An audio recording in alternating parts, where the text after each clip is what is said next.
गोलीय दर्पण से संबंधित हमने कुछ परिभाषाओं को इसके पहले वाले वीडियो में कवर कर लिया है। अब आज के इस वीडियो में हम गोलीय दर्पण द्वारा प्रतिबिंब निर्माण कैसे करते हैं, गोलीय दर्पण द्वारा प्रतिबिंब निर्माण करने का नियम क्या क्या होता है और उसकी चिन्ह परिपाटियां क्या क्या होती हैं, उसका अध्ययन आज के इस वीडियो लेक्चर में करने वाले हैं। वीडियो इंपॉर्टेंट है, महत्वपूर्ण है, इसलिए वीडियो को पूरा जरूर देखिएगा क्योंकि यहीं से आपका अगला आने वाला कंसेप्ट बिल्ड होगा। तो बच्चों आइए बिना देरी के वीडियो को शुरू करते हैं।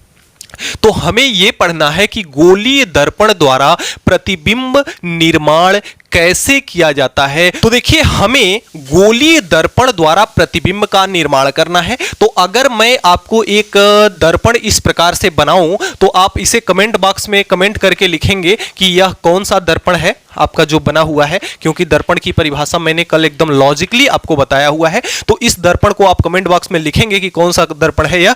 तो आइए देखते हैं कि यह एक दर्पण है और यहां पर यह दर्पण कौन है, M और M' एक दर्पण है और यहां पर इसका मध्य बिंदु P है और इसका केंद्र यानी कि वक्रता केंद्र C कहां है, यहां है। और वक्रता केंद्र और इसके P से होकर के जाने वाली, ध्रुव से होकर के जाने वाली रेखा मुख्य अक्षिस कहलाती है। यह X मान ले रहे हैं और यह क्या है, Y है। हमें क्या बनाना है, गोलीय दर्पण द्वारा प्रतिबिंब का निर्माण करना है। तो सबसे पहली चीज, सबसे पहली बात आप ये लिखेंगे कि आपको जिस भी वस्तु का प्रतिबिंब बनाना है, आपको जिस भी वस्तु का प्रतिबिंब बनाना है, चाहे तो आपको टिंकू का भी प्रतिबिंब बनाना है, तो कम से कम इस टिंकू से होकर के दर्पण पे 2 या 2 से अधिक प्रकाश की किरणें गुजरनी चाहिए, तभी जाकर के आपका प्रतिबिंब बनेगा, अन्यथा नहीं बनेगा। तो आप पॉइंट नंबर 1 क्या नोट करेंगे कि जिस वस्तु का आपको प्रतिबिंब बनाना होता है उस वस्तु से हमें कम से कम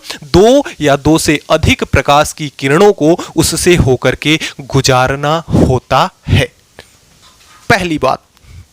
अब देखिए आइए गुजार देते हैं और यहां पे इसके P और C के मध्य में एक बिंदु होता है जिसे हम क्या कहते हैं, फोकस बिंदु, फोकल पॉइंट कहते हैं, जिसे हम F से प्रदर्शित करते हैं। तो अगर हमें इस टिंकू से होकर के किरणें गुजारनी है, इसका प्रतिबिंब बनाना है, तो इससे हमें कितनी किरणें गुजारनी होगी, 2 या 2 से अधिक किरणें इससे हमें क्या करनी होगी, गुजारनी होगी। हमने इससे क्या कर दिया, 2 किरणें इससे होकर के हमने क्या कर दिया, गुजार दिया। अब 2 किरणें इससे होकर के गुजर गई। अब नियम नंबर 2 आप लिखेंगे, इसका पॉइंट नंबर 2 कि जिन 2 किरणों को हम इस वस्तु से होकर के गुजारते हैं वे दोनों किरणें दर्पण से परावर्तन के पश्चात जब वापस लौटती हैं, अर्थात कि इनका जो परावर्तित किरणें हैं एक दूसरे से आपस में जहां पर मिलती हैं वहीं पर वस्तु का क्या बनता है, प्रतिबिंब बनता है। तो आप दूसरी बात क्या लिखेंगे कि वस्तु से होकर के गुजरने वाली किरणें परावर्तन के पश्चात, परावर्तन होने के बाद जिस बिंदु पर आपस में मिलती हैं 2 किरणें, 2 परावर्तित किरणें परावर्तन के पश्चात जिस बिंदु पर आपस में आकर के मिलती हैं उस बिंदु पर वस्तु का क्या बनता है, प्रतिबिंब बनता है। तीसरी बात, अच्छी बात क्या है कि तीसरी बात यह है कि यदि जो परावर्तित किरणें परावर्तन के पश्चात आपस में मिल रही हैं, यदि वे दोनों किरणें आपस में वास्तविक रूप में मिलती हैं तो प्रतिबिंब कैसा बनेगा, वास्तविक प्रतिबिंब बनेगा। और यदि वास्तव में नहीं मिलती, उन्हें जबरदस्ती मिलाया जाता है। अब जब आप प्रतिबिंब निर्माण पढ़ेंगे तो वहां पे आपको बताया जाएगा कि जबरदस्ती कैसे मिलाया जाता है। फिलहाल आप इतना बस समझ लीजिए कि यदि किरणें, परावर्तित किरणें परावर्तन के पश्चात यदि वास्तव में एक दूसरे को मिलेंगी, यानी कि वास्तव में एक दूसरे को इस प्रकार से काट देंगी, तब प्रतिबिंब जो बनेगा कैसा बनेगा, वास्तविक प्रतिबिंब बनेगा। और यदि वास्तव में ना मिले, उसे जबरदस्ती मिलाया जाए, तो वस्तु का जो प्रतिबिंब होगा वास्तविक नहीं बल्कि कैसा बनेगा, आभासी बनेगा। यदि वास्तव में परावर्तित किरणें इस प्रकार से नहीं मिलती हैं तो प्रतिबिंब जो है आपका कैसा बनेगा,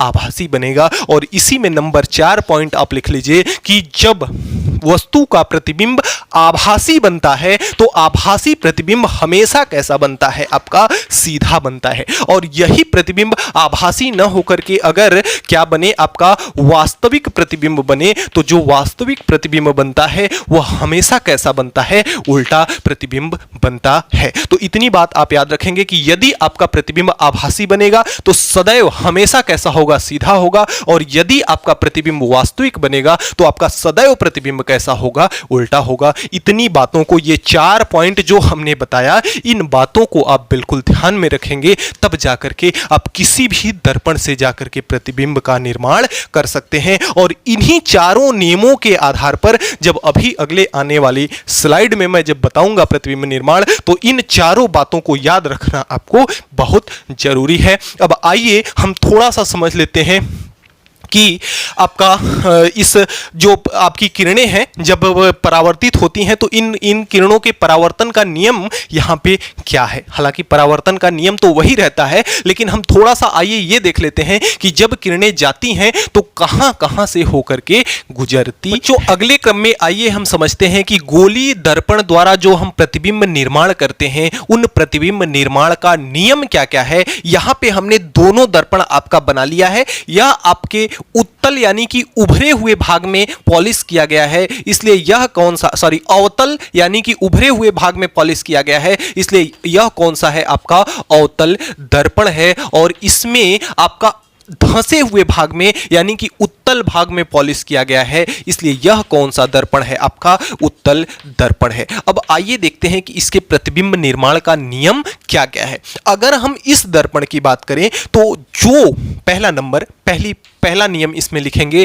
कि जो किरण, यह आपका क्या है, मुख्य अक्ष है, यह आपका एक्स है, और यह आपका क्या है, वाई है, यह आपका क्या है, मुख्य अक्ष है। तो पहला नियम क्या है कि जो प्रकाश की किरण मुख्य अक्ष के समांतर आती है, यानी मुख्य अक्ष के साथ साथ जो किरण आती है, मुख्य अक्ष के समांतर जो किरण आती है, वह हमेशा किरण कहां से होकर के गुजर जाती है, मुख्य फोकस से होकर के क्या होती है, गुजर जाती है। तो नियम नंबर 1 क्या है कि जो प्रकाश की किरण मुख्य अक्ष के समांतर, मुख्य अक्ष के सीध में जो आती है, वह हमेशा कहां से होकर के गुजर जाती है, फोकस से होकर के गुजर जाती है। यह चीज आप याद रखेंगे। यह देखिए, यह फोकस से होकर ही क्यों गुजरती है, क्योंकि परावर्तन का नियम होता है। यह आपका सी बिंदु है, सी से अगर हम परिधि को कोई रेखा मिला देते हैं तो वह हमेशा रेखा क्या होती है, परिधि पर लंब होती है। यानी कि अगर हम किसी भी वृत्त के, जैसे अगर यह आपका वृत्त है, वृत्त का केंद्र यह है, यहां से हम इसकी कोई भी रेखा मिला दें, कोई भी रेखा मिला दें, कोई भी रेखा मिला दें, यह सदैव वृत्त की परिधि पर, यानी कि यहां वृत्त की परिधि पर सदैव कितने अंश का कोण अंतरित करती है, 90 डिग्री का कोण अंतरित करती है। और जो 90 डिग्री का कोण होता है उसे हम क्या कहते हैं, उसे हम कहते हैं अभिलंब कहते हैं, उसे हम क्या कहते हैं, अभिलंब कहते हैं। तो यह जो रेखा है यह किसका काम करेगी, अभिलंब का काम करेगी। तो हमेशा यह कंडीशन यही होता है कि यह इस कोण, कितने कोण पे आ रही है, आपतन कोण आई पर आ रही है। तो यह कितने कोण पे जाएगी, कोण आर, यानी परावर्तन कोण पे जाएगी। और परावर्तन का नियम हम जानते हैं कि कोण आई बराबर क्या होता है, आपका कोण आर। तो इसमें ऐसे कंडीशन में क्या होता है कि जब कोई किरण प्रकाश के मुख्य अक्ष के समांतर जाती है तो वह हमेशा परावर्तन के नियम के कारण कहां से होकर के गुजरती है, मुख्य फोकस से होकर के गुजरती है, या मुख्य फोकस से होकर आती हुई प्रतीत होती है। अब प्रतीत होने का मतलब क्या है, देखिए यह आपका उत्तल दर्पण है, इसका फोकस और आपका ये वक्रता केंद्र दोनों इसके उल्टे साइड में है, और हमेशा वस्तु को कहां रखा जाता है, दर्पण के बाईं ओर। यहां भी हमने क्या कहां रखा था, दर्पण के बाईं ओर। तो यहां भी हमें वस्तु को कहां रखना पड़ेगा, दर्पण के बाईं ओर। और इसका आपका जो परावर्तक पृष्ठ है वह भी किधर है, बाईं ओर। तो हम वस्तु को कहां रखेंगे, बाईं ओर। तो वस्तु को हमें यहां से यहां रखना होगा कहीं पे, और इस वस्तु से हमें प्रकाश की किरण को क्या करना होगा, गुजारना होगा। और यह बताया कि जो भी किरण मुख्य अक्ष के समांतर जाती है, जो भी किरण मुख्य अक्ष के समांतर जाती है, परावर्तन के पश्चात हमेशा मुख्य फोकस से होकर के गुजर जाती है, या मुख्य फोकस से होकर जाती हुई प्रतीत होती है। तो जाती हुई कैसे प्रतीत होगी, यह देखिए, इस पे पे रिफ्लेक्शन होगा, इधर पॉलिश है, उधर जा नहीं सकती है, तो यह क्या करेगी, इस दिशा में क्या हो जाएगी, वापस लौट जाएगी। तो यहाँ पे अगर हम इसको क्या मिला दें, इसको अगर हम यहाँ पे लंब डाल दें इस पर, तो यह क्या हो जाएगा, यह कोण R हो जाएगा और यह कोण क्या हो जाएगा, I हो जाएगा। और अगर यह आपकी आपतित किरण है और यह आपकी क्या है, परावर्तित किरण है, अगर इसको हम पीछे के तरफ जबरदस्ती इस प्रकार से अगर मिला दें, तो यह बिल्कुल दिख रहा है कि नहीं कि यह किरण कहां से निकल रही है, यह सीधा सीधा मुख्य फोकस से होकर के जा रही है। तो इसी को कहते हैं हम कि या तो मुख्य फोकस से होकर के गुजर जाती है या मुख्य फोकस से होकर जाती हुई प्रतीत होती है। तो नियम नंबर 1 हमेशा आप ये याद रखेंगे कि जो किरण मुख्य अक्ष के समांतर जाती है वह या तो मुख्य फोकस से होकर के गुजर जाती है या मुख्य फोकस से होकर के जाती हुई प्रतीत होती है। उम्मीद करते हैं कि ये बात समझ में आ गई होगी। अब इसका दूसरा नियम आप देखिएगा, इसी का जस्ट उल्टा। किरण क्या थी, जो किरण मुख्य अक्ष के समांतर जा रही थी, मुख्य फोकस से होकर के गुजर जा रही थी। अब ऐसा भी तो हो सकता है कि कोई किरण मुख्य फोकस से ही होकर के जाए, कोई किरण मुख्य फोकस से ही होकर के जाए। जैसे अगर कोई किरण यहां है, यह कहां से जा रही है, मुख्य फोकस से होकर के जा रही है, मुख्य फोकस से ही होकर के जा रही है। तो जो किरण मुख्य फोकस से होकर के जाएगी वह कहां चली जाएगी, आपके मुख्य अक्ष के समांतर हो जाएगी।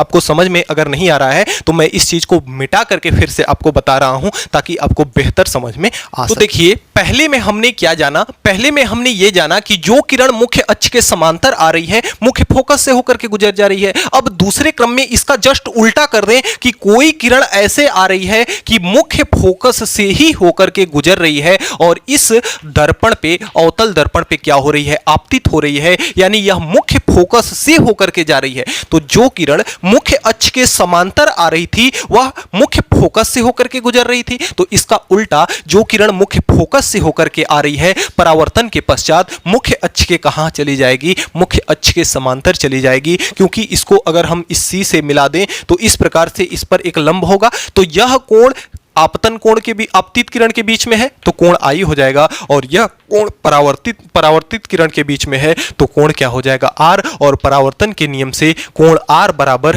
कोण I, यानी कोण I और R आपस में क्या होते हैं, बराबर होते हैं। तो इस प्रकार से यदि कोई किरण मुख्य अक्ष के समांतर आती है तो मुख्य फोकस से होकर के गुजर जाती है या गुजरती हुई प्रतीत होती है। दूसरे क्रम में यदि कोई किरण मुख्य फोकस से ही होकर के गुजरे, मुख्य फोकस से ही आके गुजरे, तो वह हमेशा कहां चली जाती है, मुख्य अक्ष के समांतर चली जाती है। अगर हम उत्तल दर्पण की बात करें तो कोई किरण जो मुख्य फोकस पर आती हुई प्रतीत होती है, जो किरण मुख्य फोकस पर आती हुई प्रतीत होती है, वह किरण परावर्तन के पश्चात मुख्य अक्ष के कहां चली जाती है, समांतर चली जाती है। तो ये चीज आप दूसरा नंबर में याद रखेंगे कि जो किरण मुख्य फोकस से होकर के गुजरती है, मुख्य अक्ष के कहां चली जाती है, समांतर चली जाती है। या जो किरण मुख्य फोकस से आती हुई प्रतीत होती है, यह मुख्य फोकस की तरफ आती हुई क्या हो रही है, प्रतीत हो रही है, वह किरण हमेशा मुख्य अक्ष के कहां चली जाती है, समांतर चली जाती है। तीसरे क्रम में अगर आप देखें तो जो किरण, इसको मैं मिटाता हूं फिर आपको बताता हूं। तो देखिए, इसका जो तीसरा पॉइंट क्या है कि जो किरण इससे वक्रता केंद्र से होकर के आती है, जो किरण वक्रता केंद्र से होकर के क्या होती है, आपतित होती है, वह उसी मार्ग में वापस क्या हो जाती है, लौट जाती है। देखिए यह कैसे होता है। देखिए, कोई किरण कहां से आ रही है, वक्रता केंद्र से होकर के आ रही है। तो वक्रता केंद्र से होकर के इस प्रकार से आई, यहां पे दर्पण पर पड़ी, दर्पण के इधर जा नहीं सकती क्योंकि क्या है, पॉलिश है। अब दर्पण के इधर जा नहीं सकती है, और हमने आपको यहां यह भी बताया कि वृत्त के केंद्र से कोई भी रेखा को मिला दें तो वह कितने डिग्री का कोण अंतरित करता है, 90 डिग्री का कोण अंतरित करता है। कोण I आपका क्या है, कोण I आपका क्या है, कोण I क्या है, अभिलंब और आपतित किरण के बीच का क्या है, कोण है।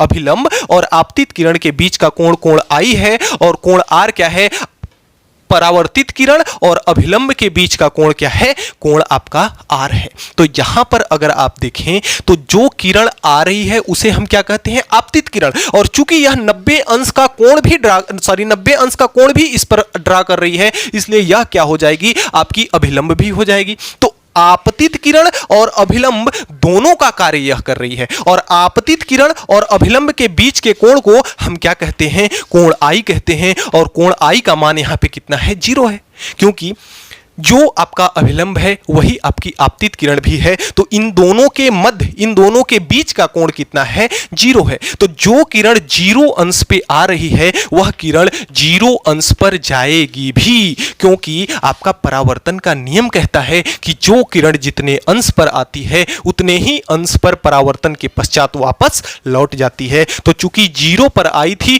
तो 0 पर ही चली जाएगी, इसलिए आपतित किरण, अभिलंब और परावर्तित किरण तीनों एक ही हो जाएगी। तो इसके नियम नंबर 3 में क्या लिखेंगे कि जो किरण वक्रता केंद्र से होकर के जाती है वह परावर्तन के पश्चात उसी मार्ग में वापस लौट जाती है। नियम नंबर 4 छोटा सा है। नियम नंबर 4 क्या है? यह आपका दर्पण का ध्रुव है। अगर कोई किरण दर्पण के ध्रुव पर आपतित होती है, कोई किरण अगर दर्पण के ध्रुव पर आपतित होती है तो वह इस प्रकार से बीचों बीच क्या हो जाती है? निकल जाती है। ये आपका कोण I हो जाएगा और यह आपका कोण क्या हो जाएगा? R हो जाएगा। तो जो दर्पण के ध्रुव पर किरण पड़ती है वह परावर्तन के पश्चात नीचे की दिशा में लंबवत हो जाती है। तो इस प्रकार से ये चारों नियम को याद रखेंगे। आइए फिर हम चर्चा करेंगे इनके चिन्ह और परिपाटी का, कि इसके मध्य जो चिन्ह लिया जाता है प्लस और माइनस का। जैसे अगर आपको यहां से ज्ञात करना है फोकस दूरी, तो यहां से दर्पण के ध्रुव से फोकस बिंदु की दूरी क्या कहलाती है? फोकस दूरी कहलाती है। तो इस फोकस दूरी को हम प्लस में लें या इस फोकस दूरी को हम किस में लें? माइनस में लें। आइए थोड़ा सा इसके चिन्ह परिपाटी को की चर्चा हम कर लेते हैं, फिर हम मस्त सा एक आपको बना के दिखाएंगे प्रतिबिंब किसी वस्तु का। तो बच्चों अगले क्रम में यहां हम बात करेंगे इसके चिन्ह परिपाटी की। किसकी बात करेंगे हम? चिन्ह परिपाटी की, कि आपको कहां पे माइनस चिन्ह लेना है और कहां पे प्लस चिन्ह लेना है। हमने 2 दर्पण यहां भी बनाया है। चूंकि इसके अवतल भाग में पॉलिश किया गया है इसलिए यह कौन सा दर्पण है? आपका अवतल दर्पण है। और इसमें चूंकि उत्तल यानी कि धंसे हुए भाग में पॉलिश किया गया है इसलिए यह कौन सा आपका दर्पण है? उत्तल दर्पण है। अब आइए इनमें देखते हैं हम चिन्ह परिपाटी को। सबसे पहली चीज की, जैसा कि हमने आपको अभी अभी बताया कि किसी भी वस्तु का जिसका आपको प्रतिबिंब बनाना है उस वस्तु को आपको हमेशा दर्पण के कहां रखना है? बाईं ओर रखना है। दर्पण के हमेशा कहां रखना है? आपको बाईं ओर रखना है। तो स्वाभाविक सी बात है कि जो आपकी कोई वस्तु होगी उस वस्तु को आप यहां पर उसको क्या करेंगे? रखेंगे। उस वस्तु को क्या करेंगे? दर्पण के बाईं ओर रखेंगे। इस दर्पण का बायां किधर है? इधर है। और इस दर्पण का बायां भी किधर है? इधर है। तो इस दर्पण से आप किसी भी वस्तु जिसकी प्रतिबिंब बनाना है उसको कहां रखेंगे? हमेशा बाईं ओर आप वस्तु को रखेंगे। तो पहली बात ये हमेशा याद रखना चाहिए कि आपका जो दर्पण है उसको हमेशा कहां रखना है? आपको बाईं ओर रखना है। तो जब वस्तु को बाईं ओर रखना होगा तो हमें इसका अगर प्रतिबिंब बनाना है तो इससे हमें 2 या 2 से अधिक किरणों को इससे होकर के गुजारना होगा। तो हमेशा प्रकाश की किरणें इधर से कहां चलेंगी? इधर की ओर। हमेशा किरणें कहां चलेंगी? इधर से इधर की ओर। तो पहला नंबर आप तो ये नोट कर लेंगे कि हमेशा वस्तु को दर्पण से बाईं ओर रखा जाता है। और आप दूसरी बात में क्या नोट करेंगे? दूसरी बात में यह नोट करेंगे, दूसरे क्रम में आप नोट ये करेंगे कि दर्पण से जो भी दूरी मापी जाती है वह कहां से मापी जाती है? हमेशा दर्पण के ध्रुव से मापी जाती है। तो आप दूसरी बात क्या लिखेंगे कि दूरी हमेशा कहां से मापी जाती है? ध्रुव से नापी जाती है। यानी कि एग्जाम्पल समझिएगा कि जैसे यह फोकस बिंदु है और यह आपका क्या है? ध्रुव है। अब इसकी दूरी नापनी है जो कि क्या कहलाती है? आपकी फोकस दूरी कहलाती है। तो अगर इसके फोकस दूरी को आपको मापना है तो आप ऐसा नहीं है कि F से P की तरफ चलेंगे, आप इस प्रकार से इसको नहीं माप सकते। आपको हमेशा किसी भी दूरी को मापन के लिए, किसी भी दूरी का मापन के लिए हमेशा आपको कहां चलना होगा? P से ही चलना पड़ेगा।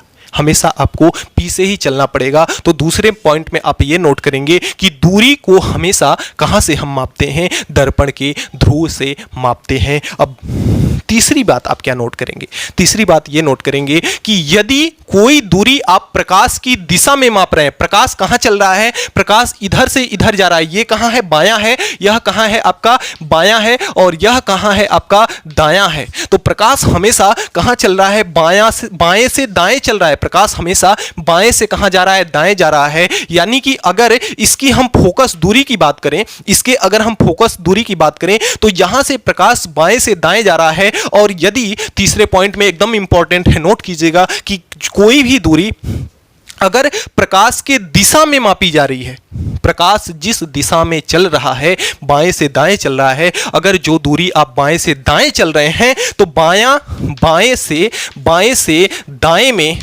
से दाएं में जो भी दूरी आप मापेंगे हमेशा कैसी दूरी होगी, पॉजिटिव दूरी होगी, हमेशा कैसी दूरी होगी, धनात्मक दूरी होगी। लेकिन अगर उसके विपरीत दिशा में यानी कि दाएं से कहां मापेंगे, आप बाएं नापेंगे, दाएं से बाएं नापेंगे तो हमेशा वह दूरी कैसी होगी, ऋणात्मक होगी। उम्मीद करते हैं बात आपको समझ में आई होगी। जैसे आइए एग्जांपल समझाते हैं। आपको क्या मापना है, फोकस दूरी नापना है। यहां आपका वक्रता केंद्र है और यह आपका ध्रुव है, तो यह क्या कहलाती है, आपकी वक्रता त्रिज्या कहलाती है। तो अगर आपको अवतल दर्पण में फोकस दूरी और वक्रता त्रिज्या को मापना है तो हमने दूसरे बात में आपको क्या बताया कि दूरी हमेशा कहां से मापी जाएगी, ध्रुव से मापी जाएगी। तो ध्रुव से जब आप F की ओर चलेंगे, फोकस दूरी को मापने के लिए आपको कहां चलना पड़ेगा, हमेशा चलना है ध्रुव से। तो ध्रुव से जब फोकस की ओर चलेंगे तो प्रकाश आपका इधर चल रहा है, आप दूरी इधर माप रहे हैं। तो हमने क्या बताया कि यदि उल्टा हो, आप माप कहां रहे हैं, दाएं से बाएं आ रहे हैं और प्रकाश बाएं से दाएं चल रहा है, तो जब दाएं से बाएं जाएंगे तो ऋणात्मक ली जाएगी। तो यहां से फोकस दूरी वह क्या हो जाएगी, आपकी ऋणात्मक होगी।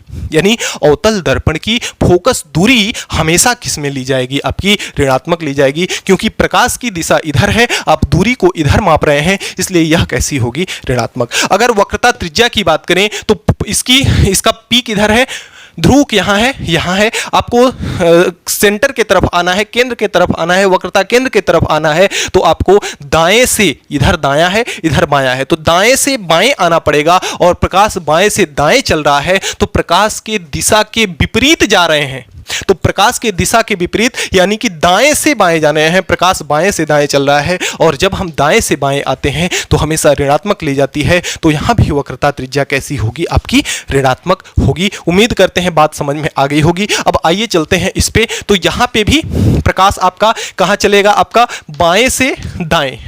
प्रकाश हमेशा यहां भी क्या चलेगा, आपका बाएं से दाएं चलेगा। अब इसकी फोकस दूरी है, ध्रुव यहां है और इसका फोकस बिंदु यहां है, तो फोकस दूरी इसकी कौन है, ये है। इसका ध्रुव यहां है और वक्रता केंद्र यहां है, तो वक्रता त्रिज्या इसका कौन है, ये है। अब देखिए इसकी दूरी अगर मापनी है तो हमने क्या बताया, प्रकाश चल रहा है बाएं से दाएं। हम अगर इसके फोकस दूरी की बात करें तो कोई भी दूरी कहां से मापी जाती है, ध्रुव से मापी जाती है। अब अगर यहां ध्रुव से मापना है इसकी फोकस दूरी को, तो देखिए जिधर प्रकाश चल रहा है बाएं से दाएं, हम उधर ही तो चल रहे हैं ना भाई। फोकस किधर है, जिधर प्रकाश आपका बाएं से दाएं चल रहा है उधर ही तो आपका ये भी है, फोकस भी है, फोकस बिंदु भी है। तो हमें P से तो चलना है और किधर जाना है, प्रकाश के दिशा में ही जाना है। और प्रकाश के दिशा में ही जाएं अर्थात बाएं से दाएं जाएं तो दूरी हमेशा कैसी ली जाएगी, धनात्मक ली जाएगी। तो अगर अवतल दर्पण के हम किसकी बात करें, अवतल दर्पण के फोकस दूरी की बात करें तो यह हमेशा कैसी होती है,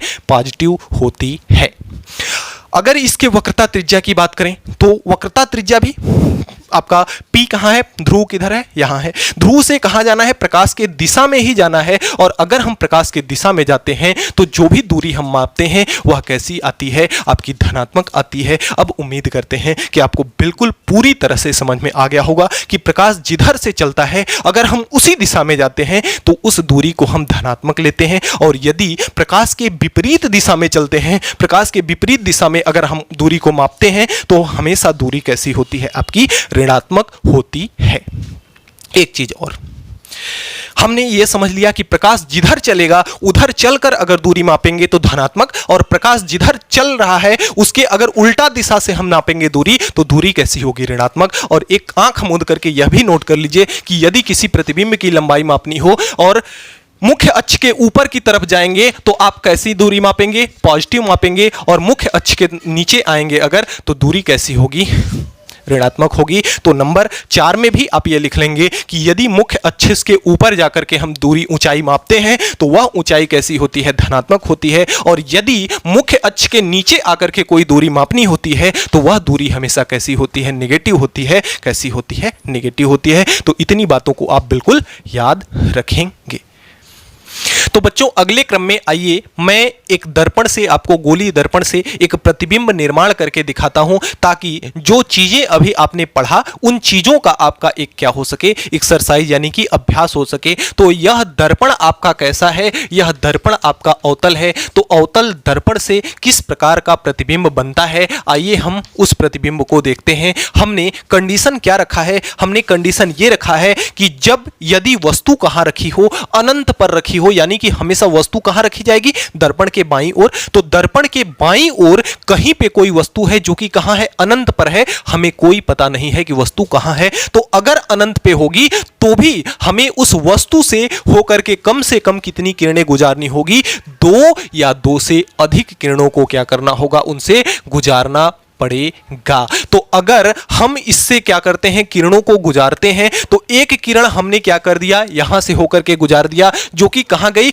मुख्य अक्ष के कहां चली गई, समांतर चली गई। यह आपका क्या है, एक्स और वाई मुख्य अक्ष है। और अभी अभी हमने आपको नियम में बताया कि जो किरण मुख्य अक्ष के समांतर जाती है वह कहां से होकर के गुजर जाती है, मुख्य फोकस से होकर के क्या होती है, परावर्तित हो जाती है। अब एक किरण और अनंत से आ रही है जो कि कहां है, मुख्य अक्ष के कहां है, समांतर है। और मुख्य अक्ष के जो समांतर किरण होती है कहां से होकर के गुजर जाती है, मुख्य फोकस से ही होकर के क्या हो जाती है, गुजर जाती है। तो यहां पर क्या किया, एक दूसरे को इन्होंने काटा। और एक किरण और हम इससे होकर के गुजार देते हैं जो कि अनंत से ही आ रही है और कहां से होकर के जा रही है, वक्रता केंद्र से होकर के क्या हो रही है, जा रही है। तो यह किरण अगर वक्रता केंद्र से होकर के जाएगी तो हमने यह भी नियम में अभी पढ़ा कि यदि कोई किरण वक्रता केंद्र से होकर के जाती है तो वह कहां से होकर के गुजरती है, उसी मार्ग में वापस क्या हो जाती है, लौट जाती है। अब हमने प्रतिबिंब निर्माण के लिए आपको क्या बताया कि जो किरण जाती है और परावर्तन के पश्चात वापस लौट आती है तो परावर्तित किरणें एक दूसरे को आपस में जहां प्रतिच्छेद करती हैं, एक दूसरे से आपस में जहां पर मिलती हैं, वहीं पे वस्तु का क्या बनता है, प्रतिबिंब बनता है। तो इसकी तो परावर्तित किरण और आपतित किरण दोनों ही यही है, और इसकी परावर्तित किरण ये वाली है और इसकी परावर्तित किरण ये वाली है। यानी कि तीनों किरणें कहां पे मिल रही हैं, यहां पर आपकी मिल रही हैं। तीनों किरणें कहां मिल रही हैं, यहां पे मिल रही हैं। तो वस्तु का जो इमेज होगा वह कहां पे बनेगा, मुख्य फोकस एफ पर बनेगा। अगर अवतल दर्पण में कोई वस्तु अनंत पर रखी हुई है, कोई वस्तु कहां रखी हुई है, अनंत पर, जिसका कोई पता नहीं है, तो उससे वस्तु का जो प्रतिबिंब है कहां बनेगा, मुख्य फोकस पर बनेगा। दूसरी चीज, यदि आप प्रतिबिंब का निर्माण कर रहे हैं तो उस प्रतिबिंब से संबंधित 3 बातें आपको बतानी पड़ती है।